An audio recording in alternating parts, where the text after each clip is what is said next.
నమస్కారం. ఈరోజు ఆంధ్రప్రదేశ్ రాష్ట్రంలో ఈ గొడ్డలి పార్టీ నాయకులు రోజుకొక ప్రజలకు ఏదైతే మంచి జరుగుతుందో వాళ్ళకి అది కంటగింపుగా ఉంది. ఎంతసేపు ప్రజలు బాగుపడేది ఈ గొడ్డలి పార్టీకి ఎటువంటి పక్షంలోనూ ఇష్టం లేదు. ఎందుకంటే ఈరోజు గత 5 సంవత్సరాల్లో ఈ జగన్మోహన్ రెడ్డి గారి పాలనలో రాష్ట్రం అధోగతి పాలైపోయి అప్పుల పాలైపోయి ఒక బీహార్ కంటే మోసంగా చేసేస్తే దాని పాలనా దక్షకుడైన చంద్రబాబు నాయుడు గారు కావచ్చు, లోకేష్ గారు కావచ్చు, బీజేపీ సహకారంతో ఈరోజు ఆంధ్రప్రదేశ్ రాష్ట్రంలో ఒక గాడిలో పెడుతుంటే ఈయన ప్రతిరోజు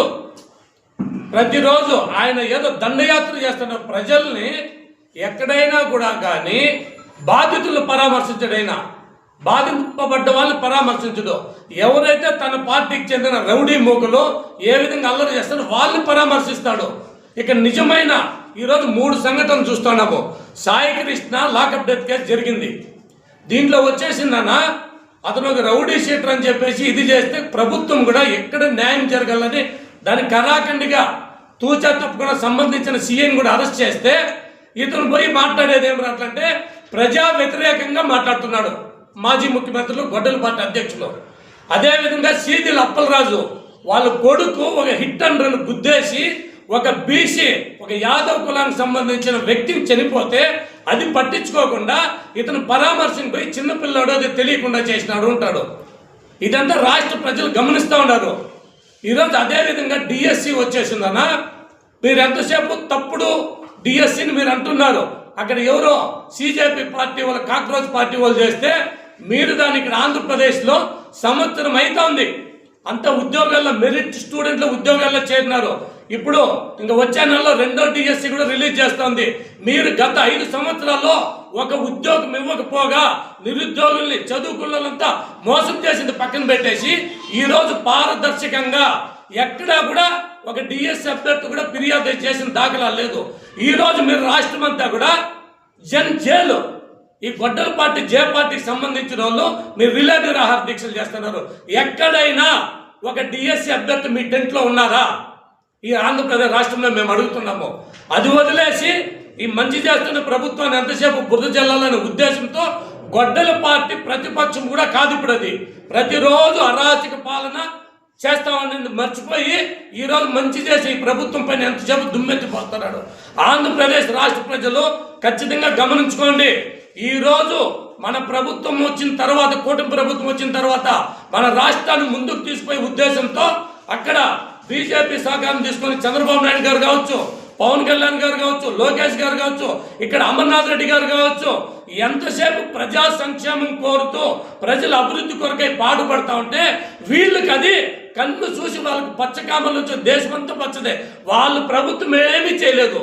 ఇవి చేస్తున్న ప్రజలు దుమ్మెత్తి పోస్తున్నారు. ఇది ప్రతి ఒక్కరు గమనించండి.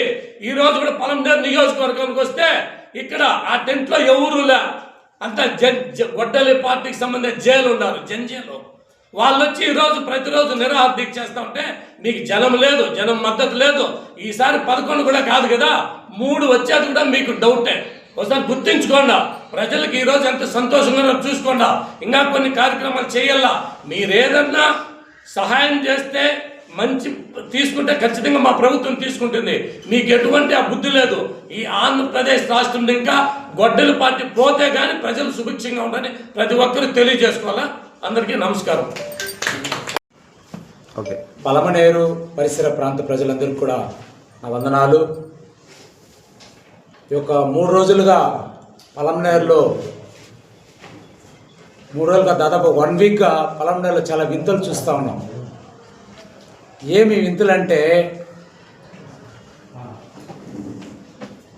తాత సస్తే బొంత నాది అన్నట్టు ఏదైనా ఎక్కడైనా శవం కనిపిస్తుందా?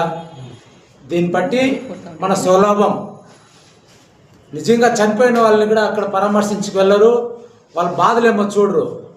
ఈ సాకులోనే మీడియా వాళ్ళు మళ్ళీ పిలిస్తే మనకు ఖర్చు అవుతుందో లేకపోతే టైం వేస్టో, ఈ సాకులోనే మన సొంత ప్రయోజనాలు ఏమైనా ఉందా అనే విధంగా ఈరోజు పలమనేరులో ఇంతసేపు సోదరుడు చెప్పినట్లు గొడ్డలి పార్టీ వాళ్ళు ప్రవర్తిస్తున్న తీరును చూస్తే నిజంగానే బాధేస్తుంది. ఇలాంటి వాళ్ళ ప్రతిపక్షం అని చెప్పుకొని ప్రజలను మభ్య పెడతా ఉండేది. నిజంగానే ఒక దళితుడు చనిపోయినాడు, మేమందరూ కూడా చింతిస్తున్నాం, అతనికి అన్యాయం జరిగింది.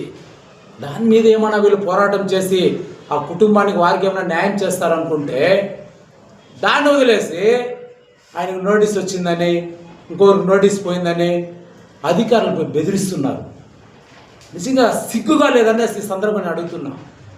అధికారులు బెదిరిస్తారా? మీరు నోటీస్ ఇస్తారు, అది నిజం చేసుకో, అవునా కాదా అని.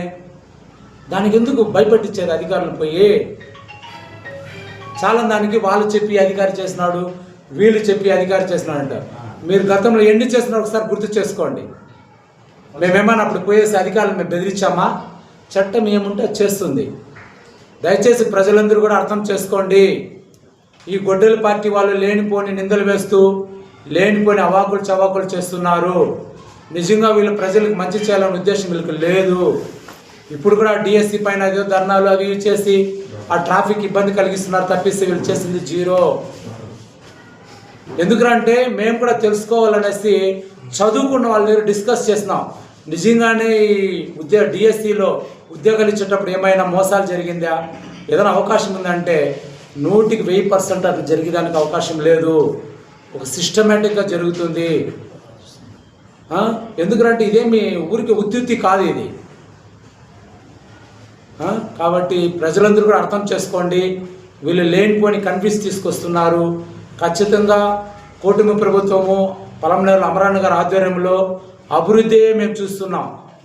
అంతెందుకండి, గత 5 సంవత్సరాల మున్సిపాలిటీ బోర్డులో ఉన్నప్పుడు ₹1 మేము మా గవర్నమెంట్ ద్వారా ఖర్చు పెట్టినామని ఒక్కటి నిరూపించండి. అదే అమరాన్న గారి ఆధ్వర్యంలో ఇప్పుడు దాకా దాదాపు 3.5 కోట్లు ఖర్చు పెట్టాము. రాబోయే రోజుల్లో ఒక నెల 15 రోజుల్లో ఇంకో 5-6 కోట్లు తెచ్చి పలమనేరు పట్టణాన్ని అభివృద్ధి చేయాలనే ఉద్దేశంతో ముందుకెళ్తున్నాం తప్పిస్తే మీ మాదిరి జనాల్ని ఇబ్బంది పెట్టించి జనాల్ని లేనిపోని చెప్పి కన్విన్స్ చేసే పరిస్థితులు మేము లేదు. ఖచ్చితంగా ప్రజలందరూ కూడా అర్థం చేసుకోండి. రాబోయే రోజుల్లో కూడా వీళ్ళు చాలా డ్రామాలు వేస్తారు, అది ఏది నమ్మద్దండి. ఖచ్చితంగా అభివృద్ధికి సంక్షేమానికి కూటమి ప్రభుత్వం మరి ముఖ్యంగా ఇక్కడ పలమనేరులో అమరన్న గారు కట్టుబడి ఉన్నారు కాబట్టి అభివృద్ధి వైపే చూస్తాము, సంక్షేమం వైపే చూస్తామనేసి తెలియజేసి అవకాశం ఇచ్చాను. మీకు అందరికీ ధన్యవాదాలు. నమస్తే.